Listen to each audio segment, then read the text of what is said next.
جس کی علمی قابلیت کی دور دور تک دھوم مچی ہوئی تھی، اس نے راجا کو یقین دلایا کہ جلد ہی راجا کوئی اچھی خبر سنے گا۔ رام دیو بابا صاحب رحمۃ اللہ علیہ کے پاس آیا اور الٹے سیدھے سوالات کرنا شروع کیا۔ بابا صاحب رحمۃ اللہ علیہ نے خاموشی اختیار کیے رکھی۔ جب رام دیو نے حد سے بڑھ کر شور مچانا شروع کیا تو بابا صاحب رحمۃ اللہ علیہ نے اس کی طرف آنکھ اٹھائی اور مسکرا کر فرمایا، رام دیو، تو شور مچا رہا ہے اور میں تیرے ماتھے پر ایمان کا نور چمکتا دیکھ رہا ہوں۔ اس نگاہ اور لہجے میں جانے کیا جادو تھا کہ رام دیو قدموں پر گرا اور روتے ہوئے بولا، بابا، جس دھرم کے تم ہو اسی دھرم میں مجھے بھی شامل کر لو۔ سب لوگ جو مناظرہ دیکھنے آئے تھے اس کایا پلٹ پر ششدر تھے، اور رام دیو جو بابا کو شکست دینے آیا تھا خود مفتوح ہو چکا تھا۔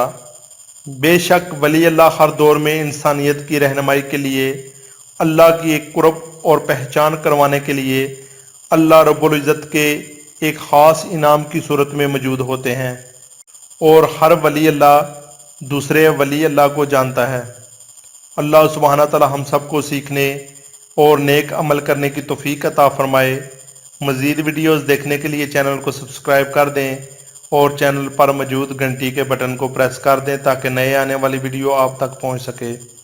اللہ سبحانہ تعالی ہم سب کا حافظ و نگہبان۔ والسلام۔